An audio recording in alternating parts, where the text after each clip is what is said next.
Vamos a hablar el día de hoy de la competencia subjetiva en concreto, perdón. ¿Cómo lo debemos de entender?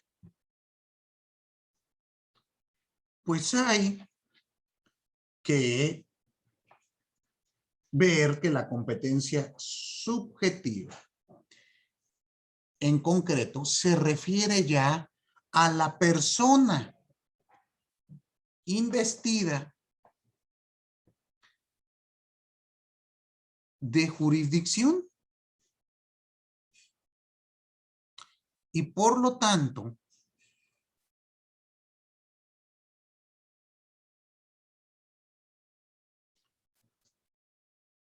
debemos de entender que esta persona ya va a ser particularizada, ya será en concreto. ¿Cuál será el marco legal de validez dentro del cual va a actuar ya en particular un juzgador? Por eso decimos que es en concreto. Recuerdan que el anterior se refería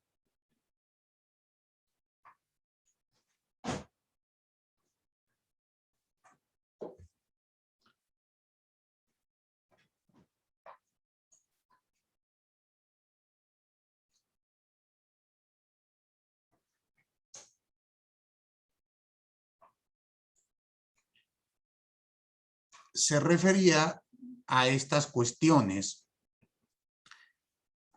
de el sujeto que quiere ser investido.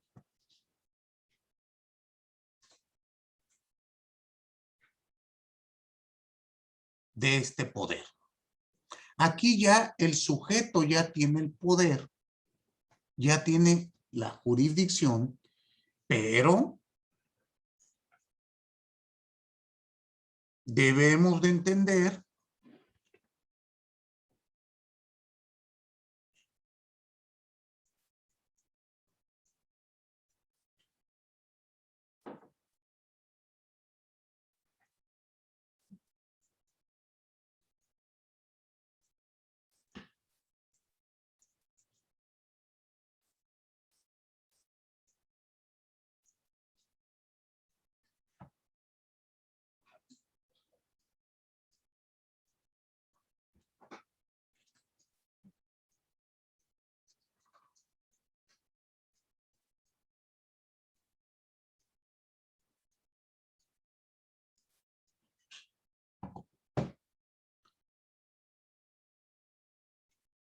veámoslo entonces de este modo. Pensemos, el juez primero de lo civil para la Ciudad de México ya está investido del poder jurisdiccional. ¿Están de acuerdo?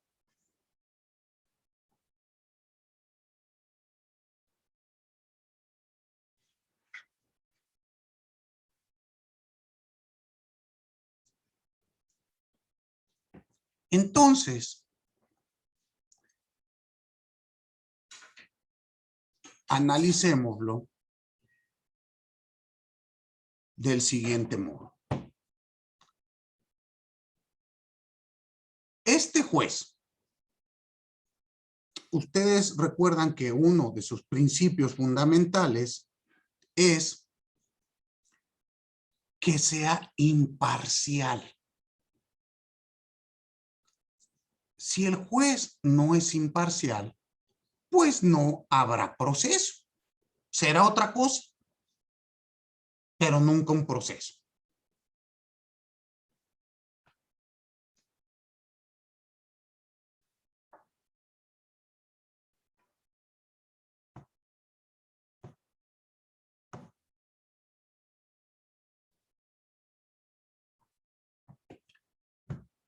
Piensen ustedes lo siguiente.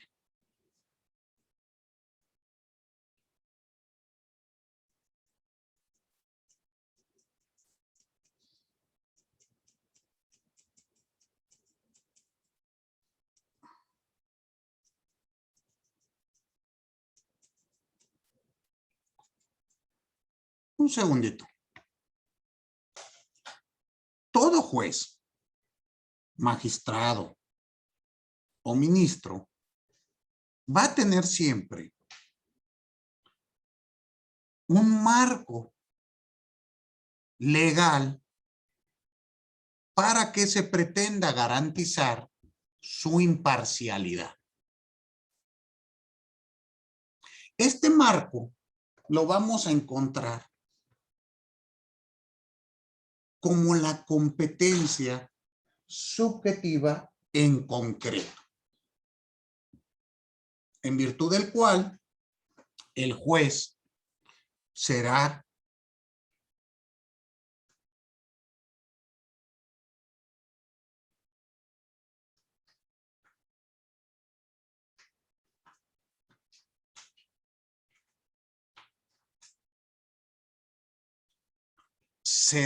quien realice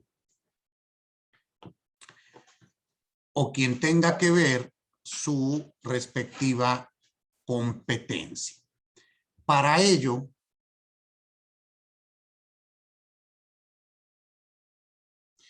debe de aplicarse que no tenga ningún impedimento. Estos impedimentos, reitero, están establecidos en ley. Por favor, ayúdenme abriendo su código de procedimientos civiles para la Ciudad de México.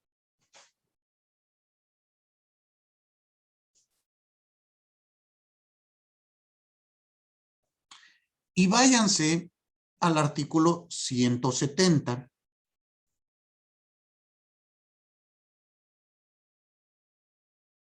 que se refiere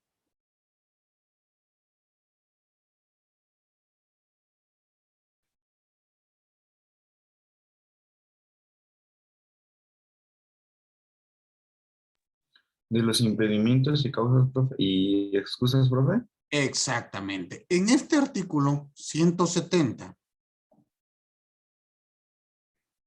ustedes van a notar que en los códigos de procedimientos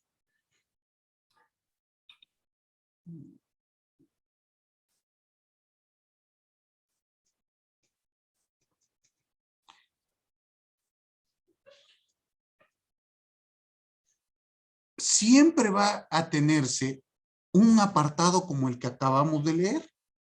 Vamos a ir leyendo cuáles son los impedimentos. Estos impedimentos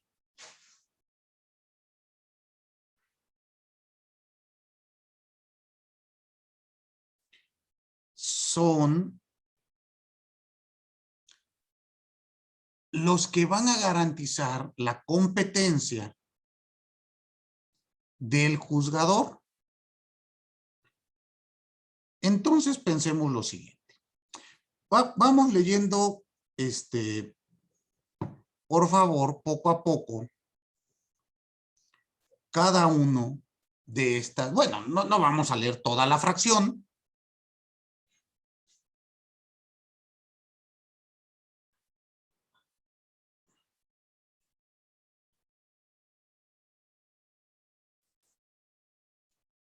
Sino vamos a ir leyendo unas cuantas para que ustedes conozcan los impedimentos. Por favor, Axel, tú que ya lo tienes a la mano. Sí, profe. Artículo 170. Todo magistrado, juez o secretario se tendrá por forzosamente impedido para conocer en los casos siguientes. Fracción primera. En negocio en que se tenga interés directo o indirecto. ¿Sigo? Vamos primero fracción por fracción. En los negocios donde tenga un interés directo o indirecto, pues es obvio que un juez no podrá conocer porque no será completamente imparcial. ¿Esto qué quiere decir?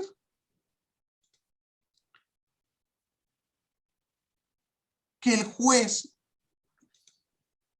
por mandato de ley, no puede resolver caso alguno en donde tenga cualquier dejo de interés. ¿Qué quiere decir? Que se beneficie del resultado de la sentencia o que pueda perjudicarse del resultado de la misma. ¿Sí queda claro? Ya sea a él o a sus familiares. Entonces, vean ustedes, esto lo establece el legislador. ¿Leemos la fracción segunda? Ok. Fracción segunda. En los negocios que interesen de la misma manera a su cónyuge o a sus parientes consanguíneos en línea recta sin limitación de grados, a los colaterales dentro del cuarto grado y a los afines dentro del segundo. Ok. Aquí viene lo mismo. Tenemos que hablar de las cuestiones netamente,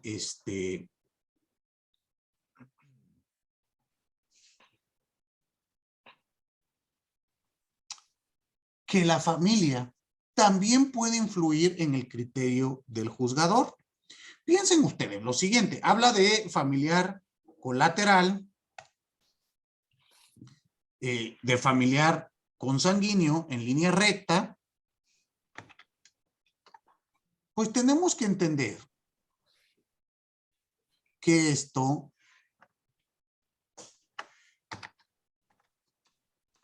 pues el juez no será imparcial si se ve afectado a alguno de sus familiares. O piensen ustedes lo siguiente, si yo tuviese que juzgar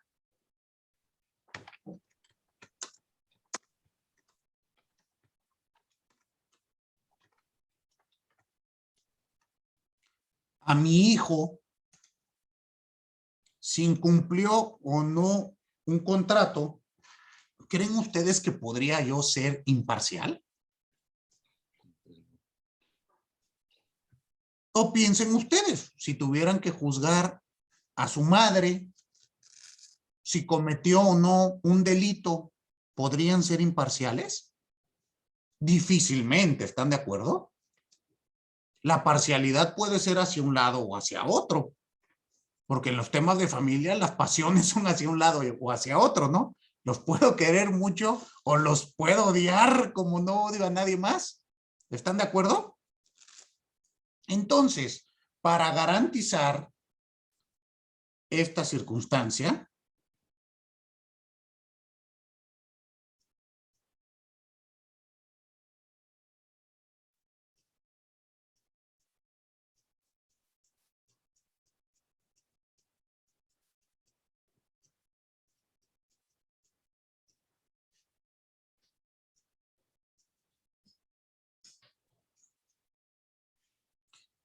veamos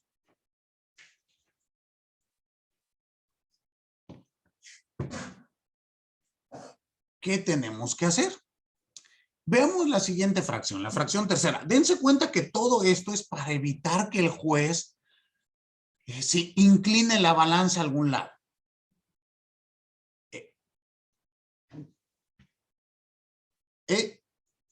Léame la fracción tercera, por favor.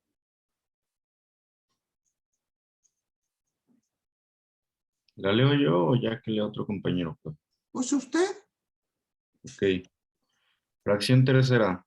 Siempre que entre el funcionario de que se trate, su cónyuge o sus hijos y alguno de los interesados haya relación de intimidad nacida de algún acto civil o religioso, sancionado y respetado por la costumbre. Y tú mismo, Axel, ¿qué caso sería ese? Pues, Un segundo, un segundo.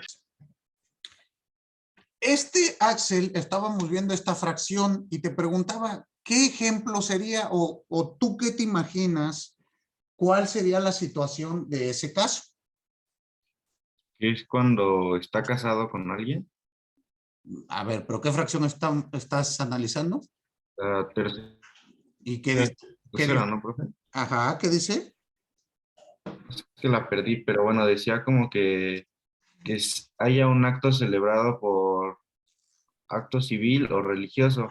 Eso Me parece a mí que es Pero, religioso. pero ¿qué más? ¿Qué más dice? Pero es que no sé dónde lo dejé. A ver, ¿quién le ayuda a su compañero? Fracción tercera. ¿Quiere la profe? Ajá. Aquí está. Dice, siempre, siempre que entre el funcionario de que se trate, su cónyuge, a sus hijos y alguno de los interesados haya relación de intimidad nacida de algún acto civil o religioso, sancionado y respetado por la costumbre. Exacto, que haya un acto de intimidad. ¿Y cuál sería el ejemplo que tú encontrarías ahí, Jonathan?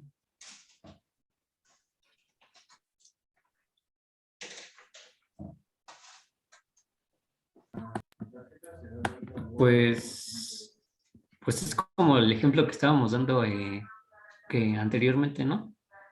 Que si Pero, era, pero pues si ya está en la otra fracción, ¿para qué lo repetimos en la tercera?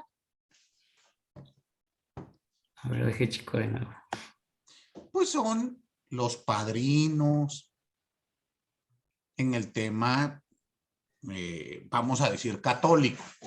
Desconozco la figura en otras formas de pensamiento, pero bueno, en la formación católica, pues al padrino se tiene una relación de intimidad con él, ¿no?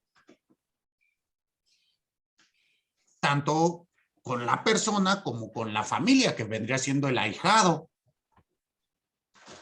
Y esto es en relación de un acto civil, religioso o por las costumbres. Desconozco, vamos, otros tipos, pero este es el que me llega ahora a la mente. ¿Sí queda claro? Muy bien, ya leamos la cuarta fracción y sigamos.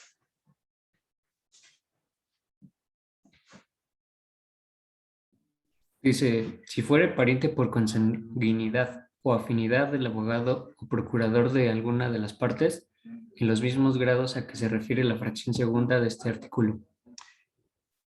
Aquí también hay que entender con el abogado. Imagínense que yo sea abogado de una empresa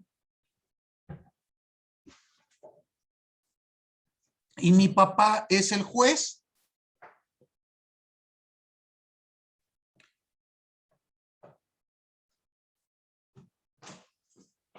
Pues lo más seguro es que ese juez también se incline a mi favor, ¿no?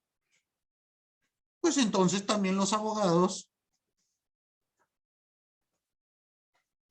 deben de entender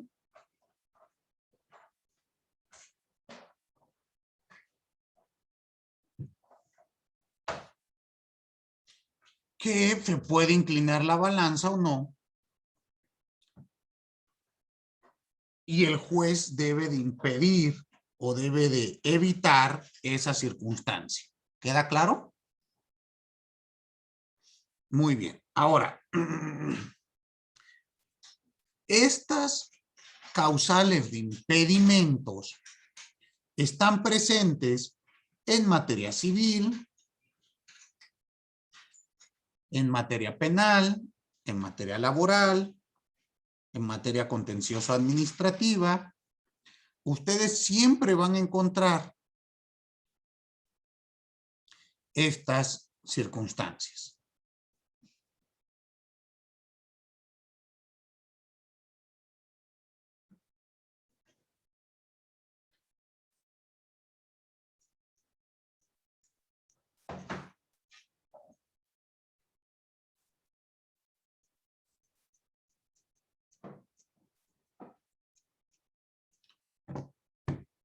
En materia penal, abran por favor el Código Nacional de Procedimientos Penales.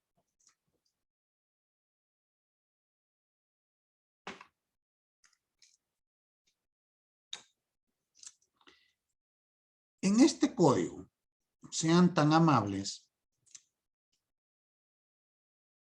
de ubicarme, creo que es el artículo 36, las causales de impedimento, por favor. Sí, profe, el de excusas, recusaciones e impedimentos. Exactamente. Dense cuenta que así se va a llamar el título normalmente, ¿no? Impedimentos, excusas y recusaciones.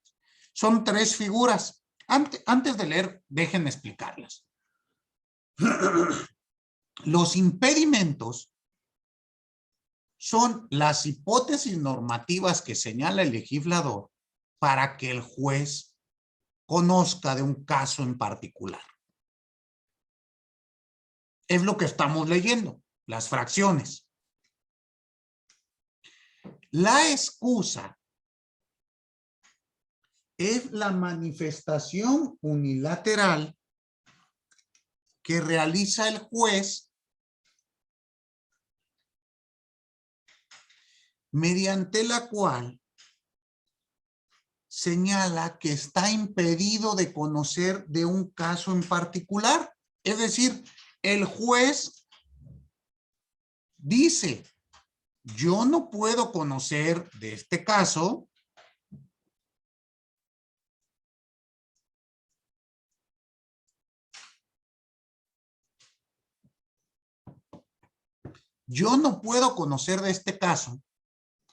porque tengo interés o porque el sujeto es mi hijo. ¿Sí queda claro? Cuando esto ocurre, basta con que el juzgador manifieste esta situación para que se tenga por válida su excusa. Es decir, él no tendrá que acreditar nada. Basta con que él diga, yo me siento que no seré completamente imparcial y por lo tanto no puedo conocer.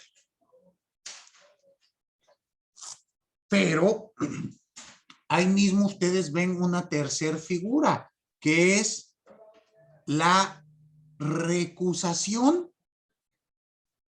Sí, sí lo leen en ambos títulos. Dice, impedimentos, excusas y recusaciones. ¿Qué es la recusación? Piensen ustedes que un juzgador no manifestó su excusa. Es decir, no dijo, estoy impedido para conocer. ¿Se puede dar el caso? Pues sí, ¿no? Yo sé que este es mi familiar. Es más, atraigo el caso para que las cosas salgan como yo quiero y beneficie a mi familiar. Bueno, pues si alguna de las partes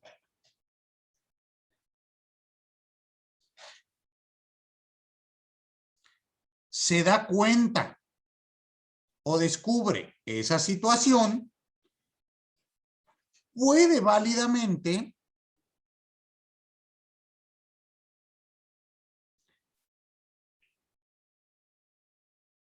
hacerlo valer, hacerlo público, decirle al juez, a ver, señor juez,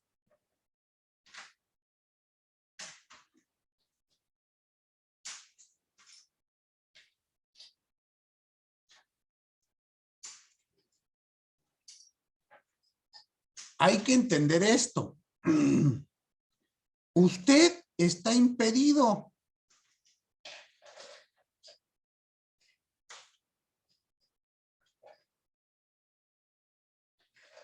Y no debe de conocer de este caso. Por lo tanto, deje de conocer.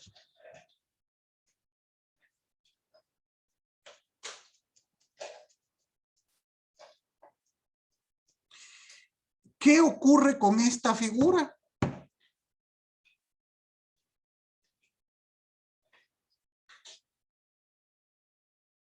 Si el maestro, perdón, si el juez no se excusó, a pesar de estar impedido, el abogado lo va a señalar, pero primero, lo tiene que hacer el abogado en un plazo que marca la ley, no es en todo el proceso. Segundo, al momento de señalar o solicitar la recusación, se tiene que pedir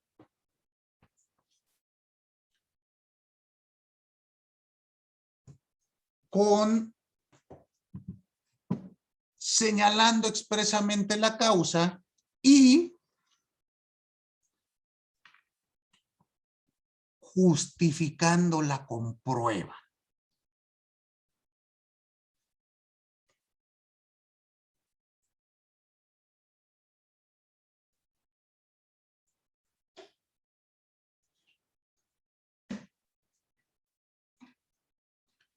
Entonces, aquí hay que entender lo siguiente.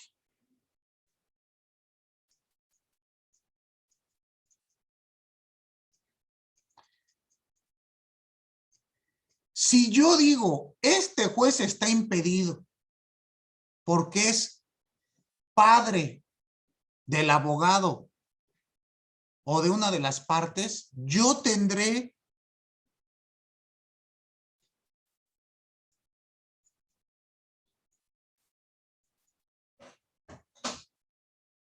que justificarlo. ¿Y cómo justificaríamos, Jonathan,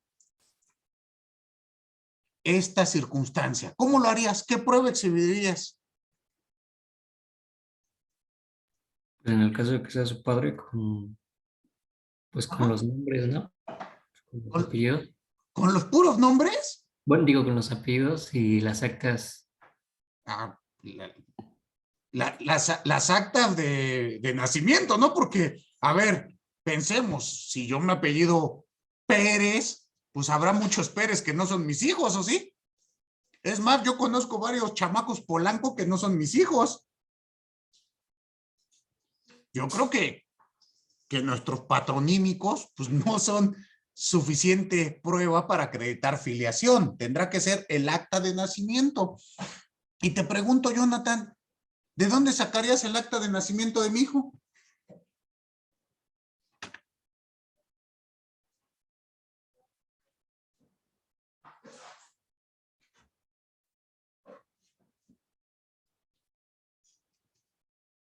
Se puede hacer una búsqueda, ¿no, profe? Con su nombre en un juzgado que está ahí no me acuerdo dónde está, pero está ahí por el centro.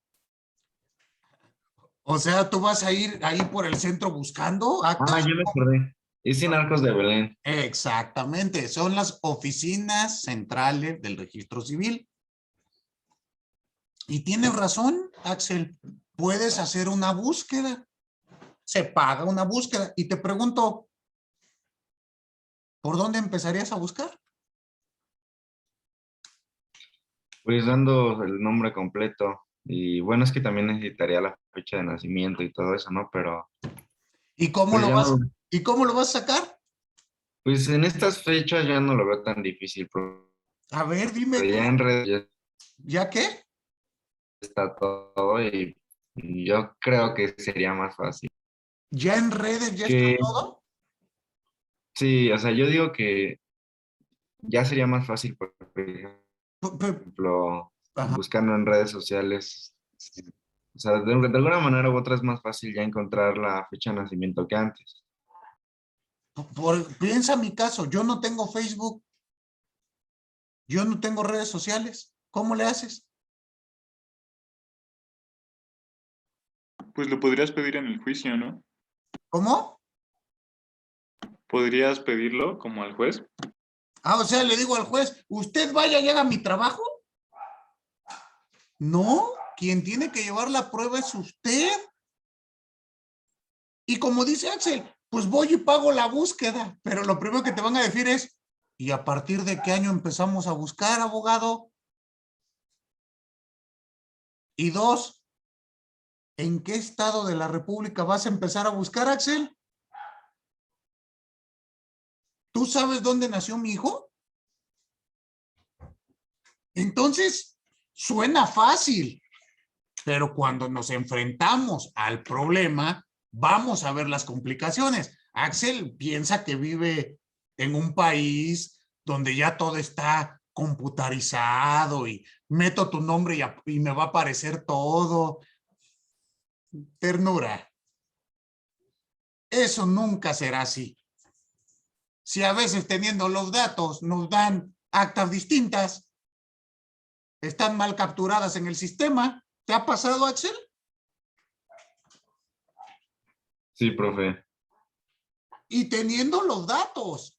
Entonces, no se confíen de esa circunstancia. No, no crean que esto es tan sencillo.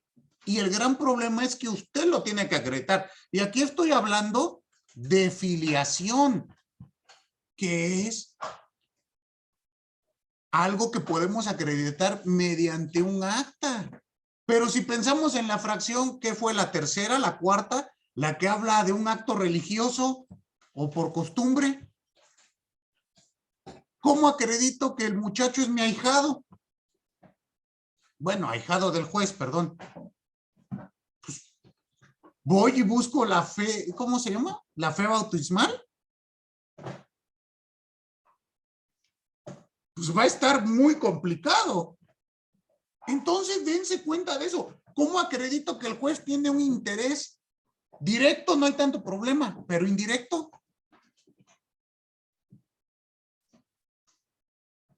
¿Sí vamos viendo esto? Entonces, se vuelve complicado. Y hay que entender, quien tiene que justificarlo es quien señala la existencia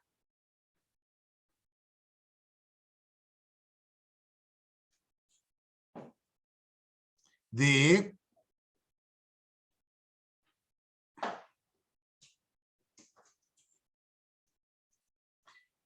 del supuesto. Esta inexistencia, perdón, esta existencia del impedimento la tenemos que acreditar. En nuestro país no existe la figura del recusamiento del juez sin causa. Siempre hay que señalarla y hay que justificarla en el entendido que hay disposiciones normativas, la gran mayoría señala que si yo presento una recusación notoriamente improcedente e infundada, me van a multar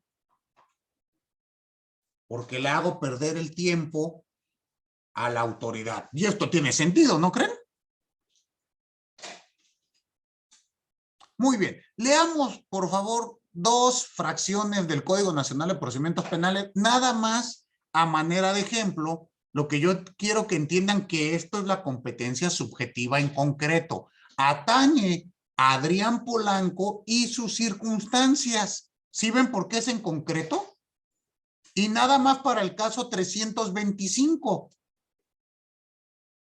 Muy bien, leamos por favor. Otra persona, Jonathan, auxíliame, dándole lectura. Era el artículo 36, ¿verdad? Ajá, del Código Nacional. Dice, artículo 36, excusa o recusación. Los jueces y magistrados deberán excusarse o podrán ser recusados para reconocer de los asuntos que intervengan por cualquiera de las causas de impedimento que se establezcan en este código, mismas que no podrán dispensarse por voluntad de las partes. Artículo 37. Causas de impedimento. Eso. Son causas de impedimento de los jueces y magistrados, fracción primera, haber intervenido en el mismo procedimiento como Ministerio Público, defensor, asesor jurídico, denunciante o creyente, o haber ejercido la acción penal particular, haber actuado como perito, consultor técnico, testigo o tener interés directo con el procedimiento. Ok, aquí pues que tiene sentido, ¿no?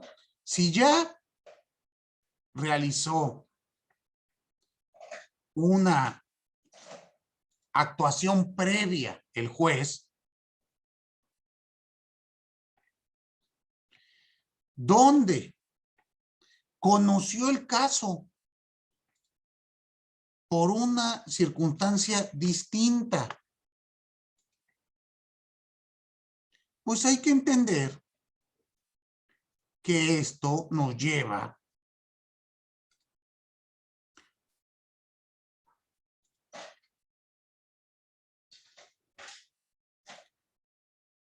a suponer que estará viciado mi conocimiento. Piénsenlo del siguiente modo. Si yo ya fui defensor y el imputado me dijo, pues la verdad sí me lo robé, y después tengo yo que sentenciar si es inocente o culpable, pues será muy difícil que yo pueda desprenderme de esa circunstancia, ¿no? Obviamente mi mente me va a decir, no, pues si se lo robó, pues si ya me dijo a mí. ¿Sí queda claro? Ahora, piensen lo mismo con el Ministerio Público. Si yo hice actos de investigación, yo vi la evidencia, pues obvio estará viciada mi imparcialidad. La idea es que sea completamente parcial. Perdón, imparcial, no parcial. Segunda fracción, ya nada más como ejemplo para ya concluir con este tema. Dice, segunda fracción, ser cónyuge, concubina, concubinario, conviviente, tener parentesco en línea recta sin limitación de grado, en línea colateral por consanguinidad y por afinidad hasta el segundo grado con alguno de los interesados, o que éste cohabite o haya cohabitado con alguno de ellos. Pues aquí viene lo mismo, pues tengo un parentesco, lo cual impedirá. Piensen ustedes que yo tuviera que juzgar si mi hijo cometió un delito o no. Pues normalmente no podría, ¿o sí? No seré imparcial.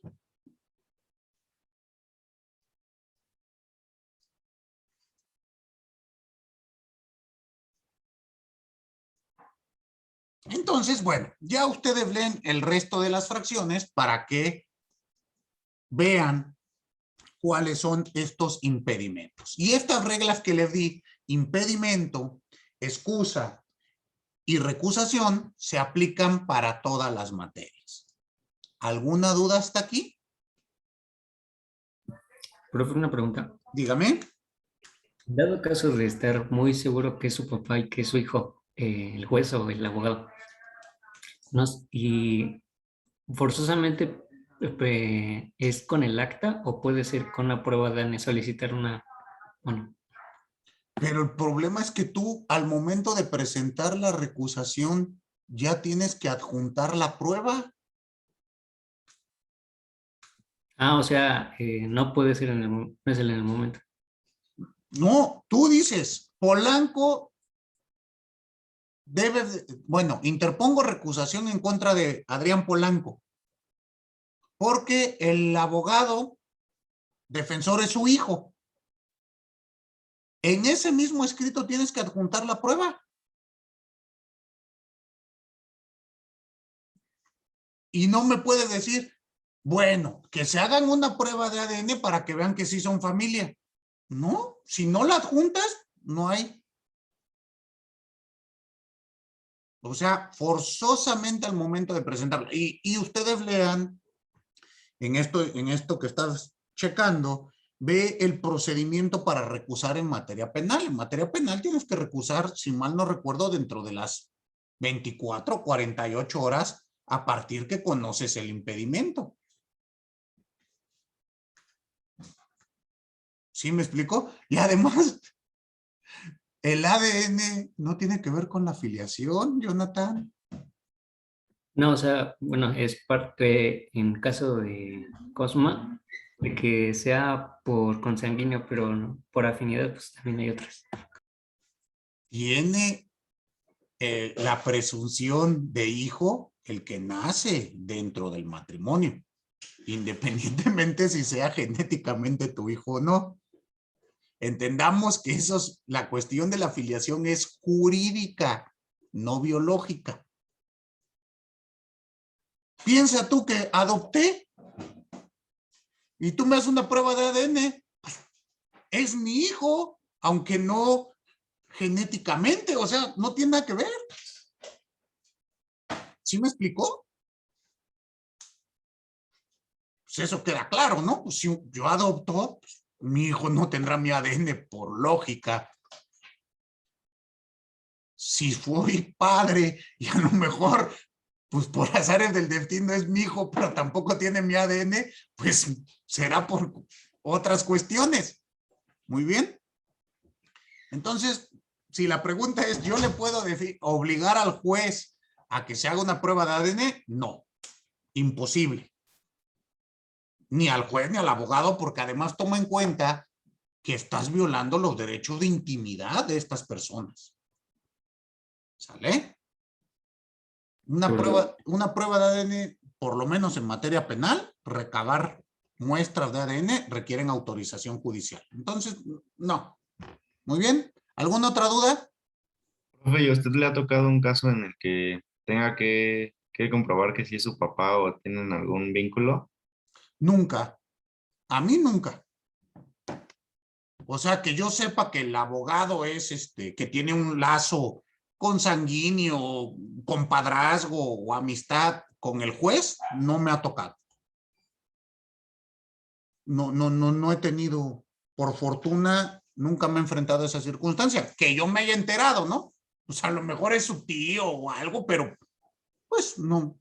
Y le soy sincero, no me ha tocado vivir un caso donde yo perciba una parcialidad del juez hacia mi contraparte, por el sujeto, ¿eh? O sea, a mí no me ha tocado vivirlo. Yo no sé otros jueces, otros abogados, pero que yo diga, este juez está a favor de el demandado porque algún interés tenga, nunca me ha tocado vivir.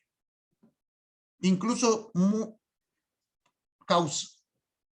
veces que haya hecho yo valer recusación, no, ni con los dedos de una mano me alcanza. O sea, creo que 2 veces en mi vida ninguna prosperó porque las planteé mal. Y siendo sincero, lo planteé mal. No estaban bien hechas. No tenía yo la razón. Por eso no prosperaron. Entonces me ha tocado muy poco. Eso no quiere decir que no haya. ¿Estamos? Pero a mí no me ha tocado. ¿Sale? Muy bien. Pasemos al siguiente tema, que es el tema de la pretensión. Hablemos ya de la pretensión en el plano procesal. Lo primero que hay que señalar es que la pretensión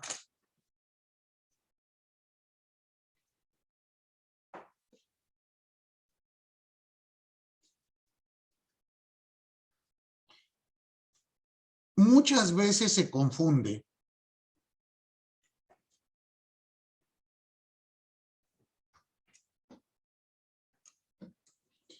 con el tema de la acción. Es decir,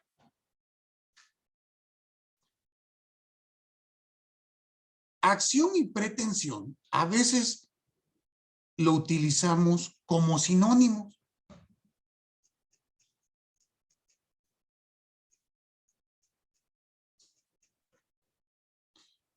¿Cómo hay que entenderlo?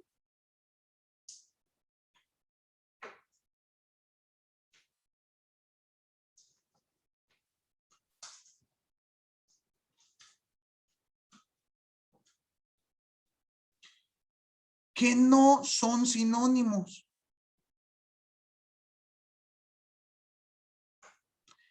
Acción, ustedes ya saben que es un derecho subjetivo, abstracto, que da origen a un instar. ¿Sí se acuerdan? Y a ese instar se llama proceso.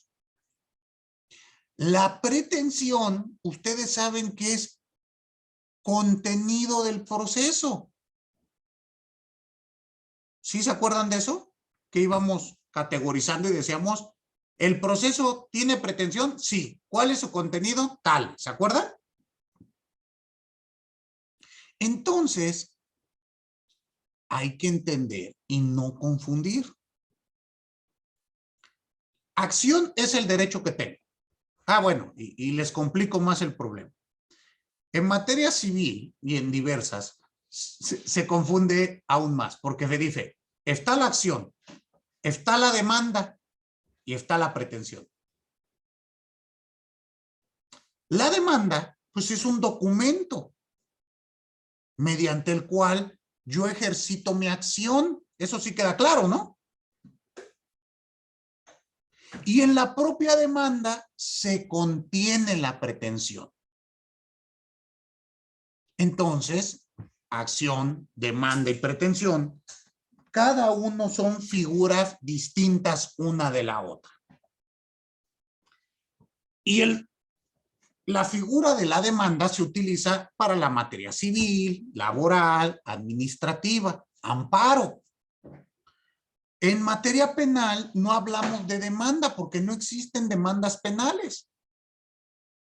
En materia penal, el documento que contiene la acción y por lo tanto la pretensión, bueno, el documento mediante el cual se ejercita la acción penal y que contiene las pretensiones del órgano acusador, se llama acusación formal. Pero sí notan ustedes que es un documento que debe de tener los requisitos de ley.